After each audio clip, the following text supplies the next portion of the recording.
Dobrodošli na video kurs osnovnih veština prve pomoći. Pred nama je serijal sačinjen od 7 kratkih filmova u kojima će biti prikazano kako postupati onda kada je naša pomoć potrebna drugima.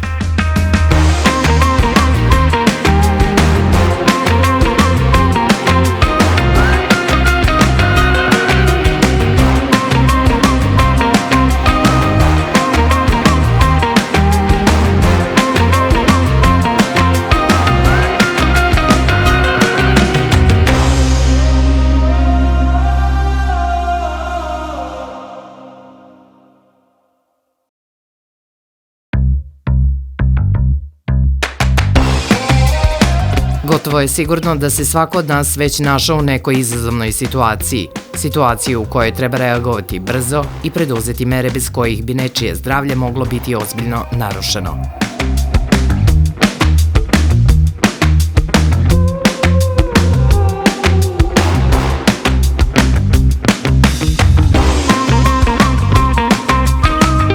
Nezgode, povređivanja ili pogoršanje postojećih obolenja, nažalost, dešavaju se svakodnevno i nemaju sve isti ishod. Međutim, ono što u takvim slučajevima može napraviti suštinsku razliku jesmo mi sami. Svako može pružiti mere prve pomoći i to je prva stvar koju treba da znamo.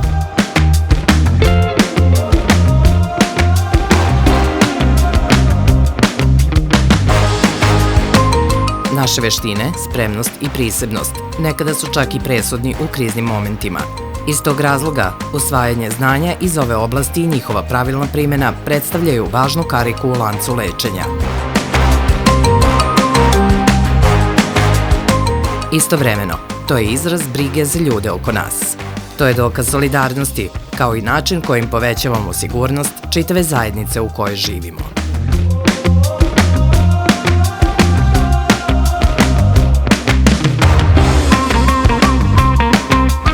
Zato počnimo sa edukacijom.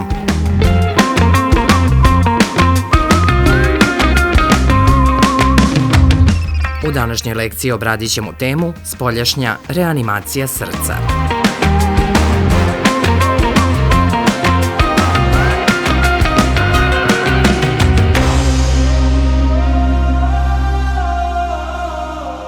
U ovom segmentu prve pomoći pokazat ćemo postupak u slučaju da osoba nema svest i nema disanje. Prilazimo, uhvatamo za ramena, da li ste dobro, da li me čujete jasno i glasno i tražimo reakciju ili mimiku lica. Ukoliko osoba ne reaguje, proveravamo glavu, potiljak, vratni deo, usta, zabacujemo glavu kako bi oslobodili prohodnost disanih puteva, ruka na grudni koš, 1, 2, 3, 4, 5, 6, 7, 8, 9, 10. Ukoliko osoba ne diše, obavezno pozivamo hitnu pomoć 194, predstavimo se, kažemo da imamo osobu bez svesti i bez disanja, započnemo reanimaciju.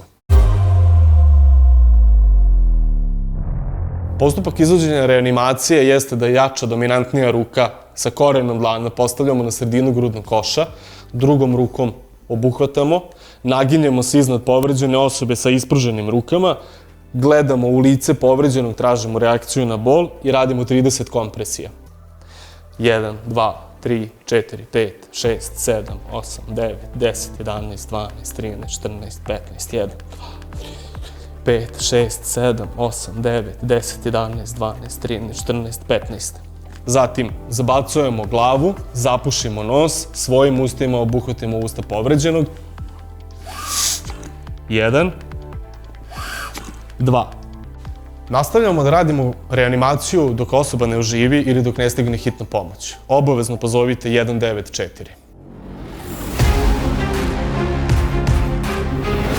Prestanak srčanog rada dovodi do prestanka cirkulacije krvi u telu, a samim tim i do prekida u snabdjevanju tkiva i organa kiseonikom. Cilj mera koje smo upravo videli jeste da taj proces sprečimo. Suština kardiopulmonalne reanimacije sastoji se u tome da nadoknadimo funkcije pluća i srca i da kroz dopremanje kiseonika održimo život. Iz tog razloga, bitno je da reagujemo što pre. Najveći procenat preživljavanja imaju osobe nad kojima su mere prve pomoći ukazane unutar prvih 3 do 5 minuta od gubitka svesti. Zato, imajmo na umu, poznavanje osnovnih veština prve pomoći može spasiti ljudski život. Iako je brza reakcija od presudnog značaja, znajmo da nema mesta panici. Svako od nas sposoban je da u datoj situaciji pomogne. U to nikada ne treba da sumnjamo. Bitno je samo da primenimo sve one mere koje smo naučili i da sačekamo dolazak službe hitne medicinske pomoći. To je ono što pravi suštinsku razliku. To nas čini delom rešenja.